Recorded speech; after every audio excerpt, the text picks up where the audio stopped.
As a home maker ஒரு நாளைக்கு நம்ம பிஃபோர் லஞ்சுக்குள்ளே எவ்வளோ டாஸ்க் நம்ம கம்ப்ளீட் பண்ணுறதுக்கு இருக்குது இல்லையா? ஸோ நீங்கள் ஃபஸ்ட்டு எந்த டாஸ்க்கை கம்ப்ளீட் பண்ணுங்க மறக்காமல் கமெண்ட் பண்ணுங்கள்.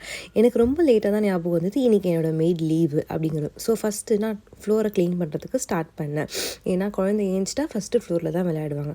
அப்புறமா குக் பண்ணலாம் அப்படின்னு சொல்லிட்டு நான் வெஜிடபிள்ஸ்லாம் ஷாப் பண்ணுறதுக்கு ஒன்று ஒன்றா வாஷ் பண்ணிவிட்டு ஆரம்பித்தேன். அதுக்கப்புறம் தான் எனக்கு ரொம்ப லேட்டாக ஞாபகம் ஐயோ மிஷின் வேறு ஆன் பண்ணுவே அப்படின்னு சொல்லிட்டு.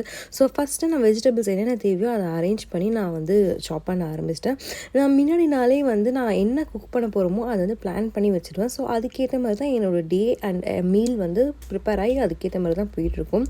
ஸோ இதனால் எனக்கு என்ன ஆகும்னா என்னோடய குக்கிங் டைம் நிறையவே சேவ் ஆகும். என்ன சமைக்கிறதுன்றது நிறைய நேரம் யோசிச்சு டைம் வேஸ்ட் ஆகாமல் டேரெக்டாக நான் போய் என்ன குக் பண்ண போகிறோமோ அதை நான் ஸ்டார்ட் பண்ணுறேன். ஸோ எனக்கு இது ரொம்ப ஹெல்ப்ஃபுல்லாக இருக்கும். நீங்கள் என்ன பண்ணுவீங்கன்றதையும் மறக்காமல் கமெண்ட் பண்ணுங்கள். ஸோ நான் இன்றைக்கி ரசமும் அவரைக்காய் பொரியலும் சிம்பிளாக வச்சு நான் முடிச்சுக்கிட்டேன்.